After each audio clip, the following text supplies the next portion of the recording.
He was from them noble families.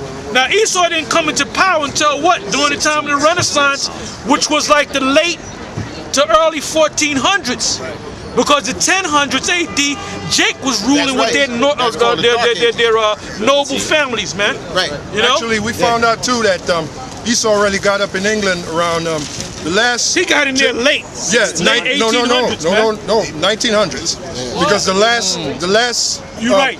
Yeah. So the last line was that Queen Victoria. Right. She ruled for 63 years, and she died. And then they had something called a royal proclamation that they were the new royalty. 1901. Which was 1901. Which was cracked. Yeah. Which was 1901. They all only been in power for 100 and something. Yeah. In Britain. Let me pull this scripture That's out. actually a German family. I believe they're German Jews.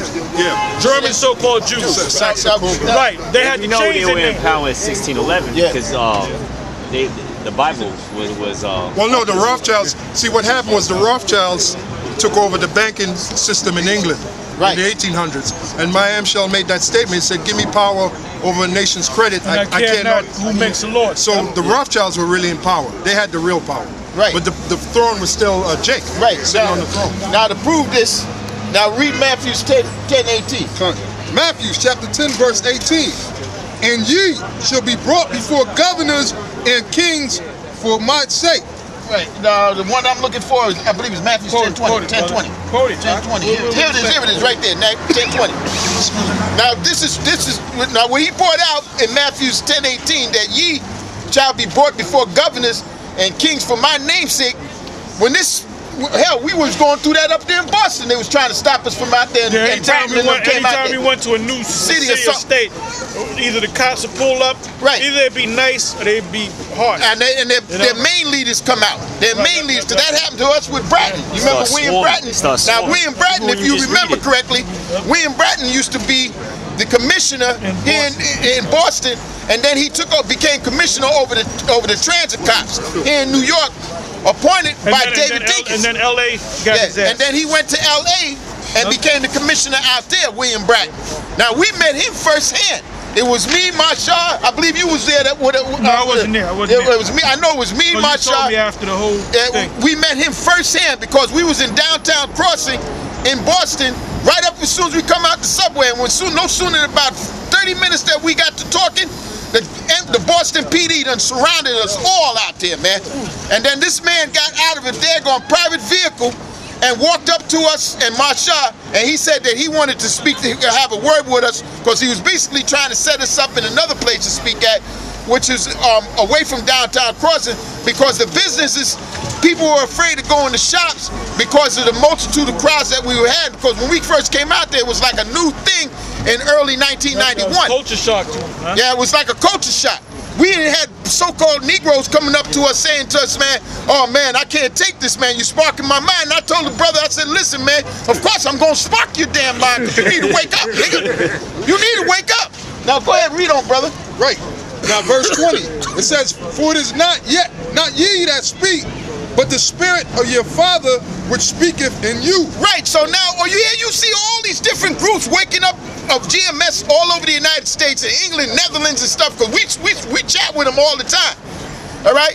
How the hell is one man going to go to all these places, England, the Netherlands, Ottawa, California, Washington, and then call himself saying that he's putting these guys up over the camps, white people? I told one guy, he was talking so much damn crap about the brother from Columbus. I told him, I said, you don't know whether that brother's Eric the Red, nigga. That's how much crap your ass is so damn, because let me say this about them knuckleheads and United Practice of Corruption, right? All they know is black and white. They wear black all the damn time. That's a feeble mind. They're very stupid as hell, man. Feeble-minded. All right? Because when a nigga can't see... simple believers every word. Exactly. Man. See, Johanna, let me rephrase that. General Gonorrhea, all right, he knows who to recruit in his camp. Right. Mindless fools, man. That's who he recruits in his camp, man. This explains it right here, what I'm getting ready to bring out right now. I'm going to pull this. If I may say this. Yeah, go ahead. You had one guy that came down here, and basically he said he follows General Gonorrhea, because he helped him out of a bad situation. You remember that? Right. He didn't say he followed him because that guy is so deep in the scriptures. Right. He said he followed him because he helped him out of a bad situation. Right. Well, you was there when. But you know what? You know what? There's nothing wrong with that. Right. But what if he was a Muslim? Right. Then you would have became a Muslim. Right. You know, what if he was an atheist? Then you would have became an atheist. Right. And then the scriptures say a gift destroyeth the heart. That's exactly right. So he could have And just. that's the key of this nigga's madness, man. Yeah. A gift destroyeth the heart. He'll give you food. He'll give you an education. Right. All right. Give you Kool-Aid. He'll give you Kool-Aid. He'll give you rich crackers, man. Now to prove something down here, right on this. Vita Rose crackers, brother. That all promotes corruption. That's how corruption starts. Now to prove that this guy is going off, right? A lot of those guys that hang with him really ain't there for the word of the Most High. They're there for what he can get. Because he goes down here, he says this. Show him for a minute. Check this out. He says this. He said criminals and gangbangers, adults, I can't even hardly make it out. He says a direct dialogue is created to discuss about the effects and actions upon the family and the community. Criminals and gang members, excuse me, that's probably what it said up there. Criminals and gang members, while dealing with specific incidents of violent crimes, establishing remorse, teaching the morals of civil laws and of the Bible as a deterrent to violence, funnel negative energy to positive energy, and much as martial arts, GEG courses, weightlifting. Yeah, he got weightlifting, right? Single family skill, patience, and wisdom need to be raised, needed to raise a family as the single parents are taught, though the laws of the Bible counseling the effects of bad parenting. Also, parental support systems are available. Now, wait a minute, man. A lot of them brothers have gone or doing the things that they're doing is because you got simple-minded sisters in there that are pressuring them to get a damn job, man. That's why you got these brothers, man. When you ever been in a house with a nagging woman, man? A woman, man, will nag your ass. I'm not trying to get on you, sister. I'm just using it in general. You know what I'm saying? From my experience, when you deal with somebody that nag the hell out of you, you got one or two options: go out the door and leave. Or if she follow your ass and grab hold of you, that's when the shit starts. Because you don't want nobody putting your hands on you, man. And then you got all these damn motherfucking faggot ass men out there. And I'm gonna tell you, a coward runs away, motherfucker, just so you know. They don't stay around a coward like that's a coward right there. Because when I get through cut that damn cracker's ass, he gonna run away. You understand what I'm saying?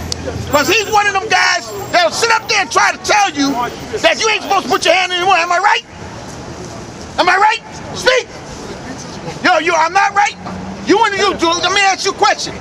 You believe a man should put his hand on a woman? Let me ask you a question. I'm asking you right now. I'm asking you. No, you ain't gonna ask me shit. You keep moving. You're not gonna ask keep me any moving. What's your question? Hold on. Keep your ass moving. What are you so angry about? Because you the devil, man. Are you crazy? Are you out your damn mind? Hold on, You the damn devil. Wait a minute. He's a North American Indian. You done stole his land, robbed my people, and then you gonna answer that goddamn question? You out of your fucking mind? He's a North American Indian. How did the white man get this land? They slaughtered the North American Indians. My ancestors were in Europe like hundreds of You years came over here and stole that but why are you over here? Why are you over here? I don't know, my ancestors came. You gotta know reason, where you go back to? Back to Europe. But which group? Italians? Which group are you? Where are you from? No. What are you German? Are you Russian? Hold on. Are you German? Are you Russian? Are you French? I'm American. No, well your foreparents. Are you American? What your foreparents? What are they? Are they German? What are your foreparents? What are my foreparents? My foreparents are Israelites. My foreparents is on this side. And my inheritance is this land, the land of Canaan. Don't you know this was called the land of Canaan? Well, what about my inheritance? Your inheritance is over there in Europe. Actually, no. Give me Mount Seir. Your inheritance is a place called Mount Seir. Do you know where Mount Seir is located? I know you don't know. Yeah. It's a place called, they call it Petra now. They build this castle in the rocks. It's